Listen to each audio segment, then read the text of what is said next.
I just had to let you know you're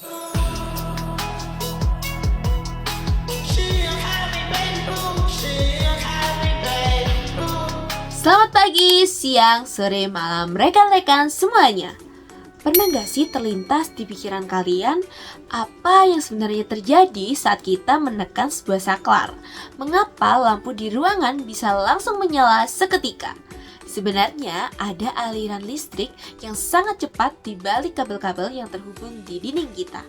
Pertanyaan-pertanyaan mendasar inilah yang akan membawa kita masuk ke dalam pembahasan mengenai mekanisme listrik dinamis di dalam kehidupan sehari-hari. Perkenalkan, nama saya Talita Melody Widya Kurnia dengan NIM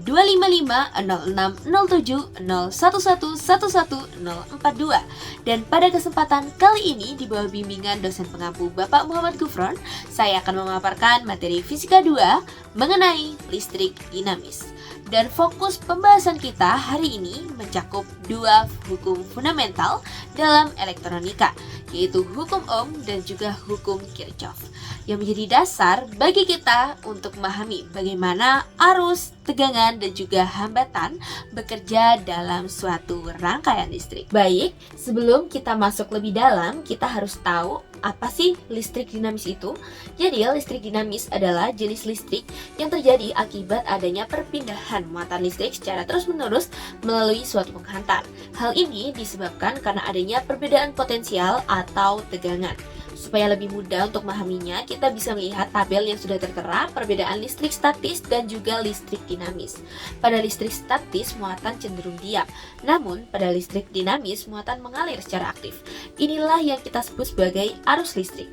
Listrik statis biasanya muncul akibat gesekan atau perpindahan elektron sementara. Sedangkan listrik dinamis membutuhkan beda potensial agar arus tetap bergerak.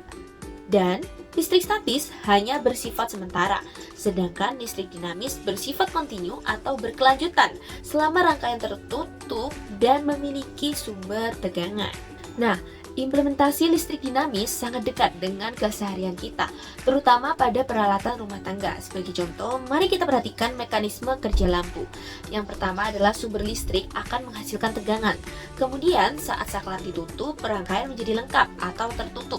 Nah, arus listrik kemudian mengalir melalui kabel menuju lampu. Energi listrik ini menyebabkan filamen memanas dan menghasilkan cahaya, sehingga lampu pun menyala. Hal ini juga sama berlakunya seperti kipas angin, televisi, lemari es yang kita gunakan setiap harinya. Selanjutnya, kita masuk ke pembahasan mengenai arus listrik. Nah, arus listrik dapat didefinisikan sebagai banyaknya muatan listrik yang mengalir setiap satuan waktu. Secara matematis, kita bisa melihat rumus yang tertera, di mana I adalah kuat arus dengan satuan ampere, Q adalah jumlah muatan dalam kolom, dan T adalah waktu dalam second. Penting untuk diingat bahwa arus listrik mengalir dari potensial tinggi ke rendah, atau kutub positif ke kutub negatif. Namun, arah aliran elektron justru sebaliknya, yaitu dari potensial rendah ke potensial tinggi. Lalu, apa sih yang membuat muatan tersebut bisa bergerak? Jawabannya adalah tegangan listrik atau beda potensial. Nah, tegangan merupakan perbedaan jumlah muatan yang terdapat pada dua titik yang berbeda dalam suatu rangkaian. Nah, fungsi utama tegangan ini adalah sebagai gaya dorong, ibarat tekanan air di dalam pipa. Nah, tegangan inilah yang memaksa elektron untuk mengalir melalui konduktor, sehingga menciptakan arus listrik. Nah, untuk satuan internasionalnya sendiri adalah volt atau V. Next, kita akan membahas terkait hambatan listrik atau resistensi. Hambatan adalah ukuran kemampuan suatu komponen untuk menghambat aliran arus listrik. Ada 4 faktor utama yang mempengaruhi besar kecilnya hambatan pada sebuah penghantar. Yang pertama adalah jenis bahan, karena setiap material memiliki hambatan jenis yang berbeda-beda. Yang kedua adalah panjang penghantar. Semakin panjang kabel, semakin besar pula hambatannya. Yang ketiga adalah luas penampang, yang berbanding terbalik. Semakin tebal kabel, hambatan justru semakin kecil karena arus lebih mudah mengalir. Yang keempat adalah suhu. Suhu yang meningkat akan menyebabkan getaran elektron terganggu, sehingga nilai hambatan cenderung naik. Nah, setelah kita memahami terkait arus, tegangan, dan juga hambatan, nah kita bisa lihat bagaimana ketiganya saling berinteraksi melalui hukum Ohm. Hukum Ohm menyatakan bahwa besarnya kuat arus listrik yang mengalir pada suatu konduktor akan berbanding lurus dengan beda potensial atau tegangannya, namun berbanding terbalik dengan hambatannya. Sederhananya, jika tegangan diperbesar, maka arus akan semakin kuat. Sebaliknya, jika hambatan diperbesar, maka arus akan semakin kecil. Bisa kita lihat rumus yang sudah tertera, yaitu V sama dengan I kali R. Nah, hubungan linear ini dapat kita visualisasikan melalui grafik yang sudah tertera. Sumbu vertikal mewakili tegangan atau V, dan sumbu horizontal mewakili arus atau I. Nah, garis merah lurus yang mengarah ke atas menunjukkan korelasi positif yang konstan. Dalam analisis data, kemiringan atau gradien dari garis lurus merah itu merepresentasikan nilai hambatan atau R. Semakin curam garisnya, berarti nilai hambatan semakin besar. Next, sekarang kita beralih ke cara penyusunan komponen. Yang pertama adalah rangkaian seri. Dalam rangkaian ini, komponen disusun secara sejajar atau berurutan dalam satu jalur tanpa bercabang. Karakteristik utamanya yang meliputi pertama adalah arus listrik sama di setiap titik komponennya. Yang kedua adalah tegangan terbagi pada setiap resistor yang ada. Yang ketiga, rangkaian ini tuh memiliki kelemahan. Jika satu komponen terputus, maka seluruh aliran arus juga akan terhenti atau terputus juga. Nah, untuk rumus hambatan totalnya cukup sederhana, yaitu hanya menjumlahkan seluruh hambatan yang ada, yaitu resistor total sama dengan resistor 1 ditambah resistor 2 ditambah resistor 3 dan seterusnya. Next adalah jenis susunan kedua, yaitu rangkaian paralel, di mana komponen disusun secara bertingkat atau bercabang. Berbeda dengan seri, pada rangkaian paralel, tegangan pada setiap cabang sama besar. Namun, arus total merupakan penjumlahan dari arus di setiap cabang. Keunggulannya adalah jika salah satu cabang terputus, arus listrik tetap dapat mengalir melalui cabang lainnya. Ini alasannya mengapa instalasi listrik yang ada di rumah kita menggunakan sistem paralel. Nah, untuk menghitung hambatan total, kita menggunakan jumlah kebalikan dari setiap hambatan, yaitu 1 per resistor total sama dengan 1 per R1 plus 1 per R2 plus 1 per R3 dan seterusnya. Bisa kita lihat pada gambar yang tertera.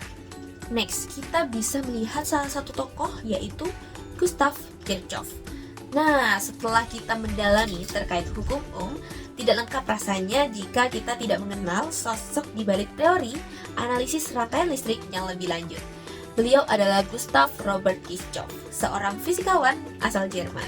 Nah, pada tahun 1845, Kirchhoff merumuskan dua hukum yang menjadi fondasi dalam menganalisis hubungan arus dan juga tegangan dalam rangkaian listrik yang kompleks.